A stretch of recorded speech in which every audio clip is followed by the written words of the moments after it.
Alejandro Reyes García, doctor neumólogo, gracias por estar aquí. Vienen, fíjense nada más esta información, y así la dejo bajita la mano, ¿eh? Doctor, se prevén más de 50 frentes fríos en este tiempo. Muy buen día, ¿cómo estás, Fernanda? Un Pues saludo bien, para ti y gracias, para todos tus... Alejandro, pero fíjate, o sea, ya de por sí, el invierno no va a ser cálido, ¿eh? No, para nada. Cálido porque estaremos en familia y porque estaremos cerca de la gente que amamos, pero afuera va a ser un frío de la fregada, doctor. Estamos hablando 50 frentes fríos en el país sumados al invierno. Es correcto. Se Uf. prevé un invierno que va a ser complejo.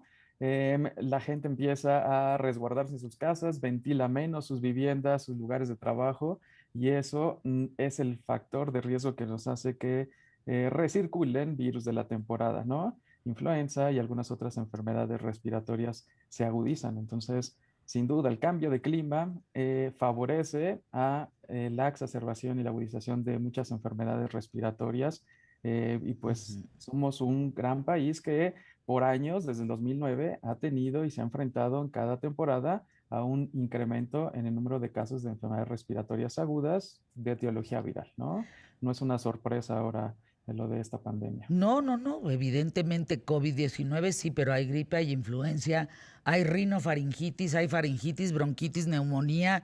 Y si se te juntan dos, púchatelas, pues quién sabe cómo te vaya. Ahora, ¿qué pasa con nosotros los mexicanos? Nosotros atendemos el problema ya que llega, pues, no hay prevención. Es correcto. Fíjate que seguimos teniendo un retraso en la atención médica, ¿no? Seguimos teniendo sin duda un rezago, un importante porcentaje de la población que tiene un poco o nulo acceso a los servicios de salud. Ese y muchos otros factores hacen que un sujeto se atienda de manera tardía, no solo para infecciones agudas o enfermedades agudas, sino también para las crónicas, desgraciadamente. Entonces, ese factor que desgraciadamente cuando llega al servicio médico es un factor que no podemos cambiar, ¿no? La pérdida de tiempo en días de evolución bastante prolongada es un factor que impacta bastante en la mortalidad del sujeto. Fíjate, Pfizer, este es un datazo, lo Sí. comparto tal cual. Pfizer México advierte a los que vivimos en México sobre el mal uso de antibióticos para enfermedades como el catarro común o la influenza, que no requieren determinado tipo de medicamentos. Entonces, lo que estamos haciendo los mexicanos gravemente es, como tú te metes una pastilla más fuerte para cortarte o acabar con esa gripita o esa influenza, para cuando te venga uno en serio, una bronquitis, una neumonía, un COVID-19, tú ya generaste resistencia a los antibióticos. Y entonces ya Es no va a haber correcto. antibiótico que te ayude. Eso dice Pfizer México, ¿eh? Es correcto, es un tema sin duda no nuevo. Hemos visto que nuestra población abusa de los antibióticos, de esos y algunos otros grupos de medicamentos, ¿no?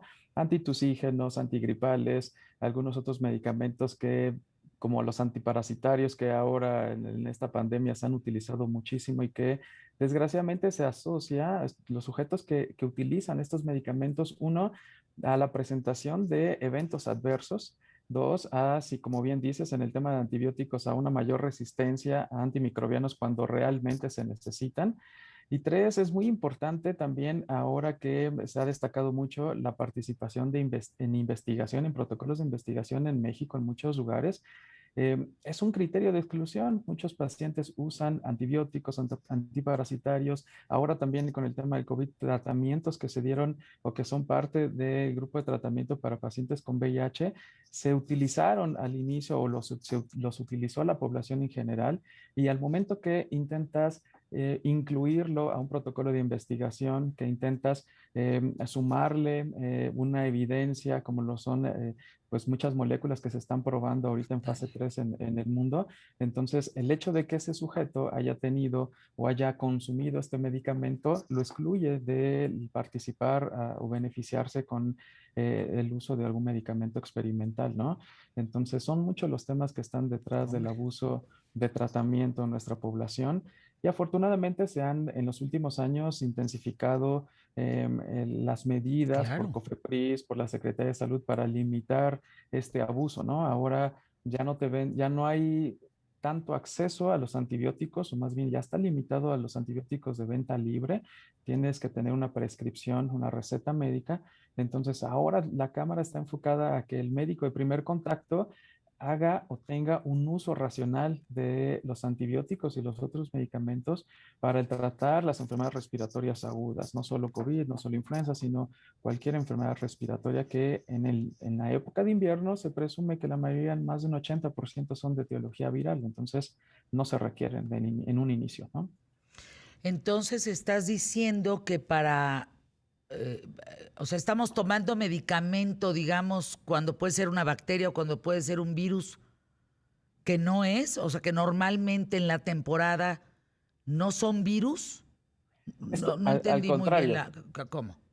la mayoría de las infecciones en este periodo de invierno, sin duda, son de etiología viral. Ah, Entonces, ah, lo que te comentaba es que se están utilizando o abusando medicamentos como antibióticos y algunos otros, como por ejemplo los antiparasitarios. El ejemplo muy importante es la ivermectina, ¿no? Se ha prescrito de manera irracional cuando pues no hay una causa, no hay un fundamento, no hay una terapia dirigida en un cuadro que es netamente viral como en el COVID, ¿no? Y ese es un claro ejemplo, pero hay muchísimos otros, ¿no?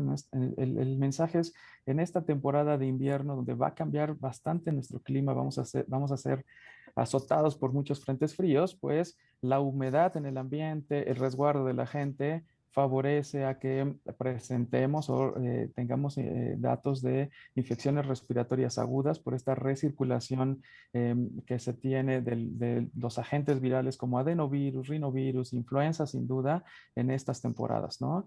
Entonces, lo más importante es que la población, cuando tiene estos síntomas, atienda importantemente y que nos apeguemos al tratamiento que nuestro médico de primer contacto ha indicado y haciendo un énfasis en evitar medicamentos que no están prescritos, medicamentos que pueden ser todavía de venta libre en las farmacias para evitar sobre todo toxicidad, pero sobre todo pues un mal tratamiento, un retraso en la efectividad realmente de la enfermedad. claro.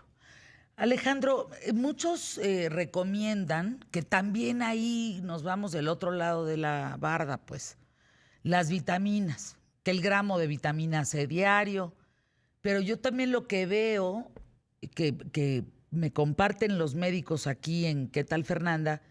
Es que también exageramos en las vitaminas. O sea, nos metemos, pero el zinc, pero el D3, pero el C, pero el B12, pero el... ¿No? Cuando debería de ser a través de los alimentos que nosotros tengamos esas vitaminas y minerales en el cuerpo. Tomar mucho limón, comer espinacas, en fin, pero no, lo estamos supliendo con...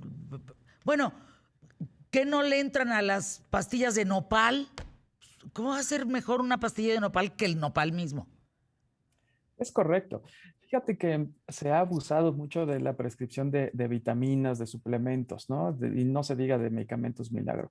¿Cuál es el fundamento o realmente de dónde viene ese uso y abuso? Realmente es que si hay estudios en alguna población, y bueno, el COVID lo ha venido a destacar, sobre todo con el tema de la deficiencia de la vitamina D. La deficiencia de la vitamina D se ha visto que en los estudios de influenza se asocia a una mayor mortalidad, pero precisamente esto se presenta en población caucásica, en población anglosajona, en población del norte de Europa que está poco expuesto a la luz del sol, a los rayos ultravioleta. Nosotros tenemos cierta temporalidad en el año donde nuestra población está expuesta a estos rayos UV y por lo tanto a esa formación por algunos medios fisiológicos en la piel de estos elementos que dan origen a la activación de la vitamina D. Entonces, en la vitamina D sí hay un tema. Estos sujetos que casi no se exponen a la luz del sol, a la radiación de los rayos UV, tienen una importante prevalencia de deficiencia de vitamina D y que cuando se enferman de algún cuadro viral, sin duda ya se ha visto en ensayos clínicos que les va peor, es decir, mueren más o se complican más que los sujetos que no tienen esta deficiencia. Entonces, perdóname, este es el problema. Ahora, suponer que a un sujeto le va a funcionar darle ese suplemento y zinc y vitamina C y muchos otros suplementos, pues realmente si no está fundamentado en una medición de estas vitaminas en sangre que se pueden hacer, pues realmente es una terapia muy empírica que puede saturar los niveles en la sangre de estas vitaminas y que puede propiciar junto con la combinación de algunos otros medicamentos problemas o mayor incidencia de falla renal, de problemas sobre todo de etiología renal, ¿no? Entonces, y otros medicamentos se asocian a falla renal o complicaciones, ¿no? Gracias, doctor. Gracias, doctor Alejandro Reyes García, neumólogo, por estar aquí en ¿Qué tal, Fernanda? Sí, veamos qué es lo que nos estamos pues metiendo al cuerpo. ¿Cuánta vitamina? Hay que hablar de eso, Emilio. La generalidad de que se toman, pues. Porque yo conozco gente que se mete de a 40 pastillas al día, ¿eh? Entre ellos el nopal, no importa, pero 40 pastillas es un chorro.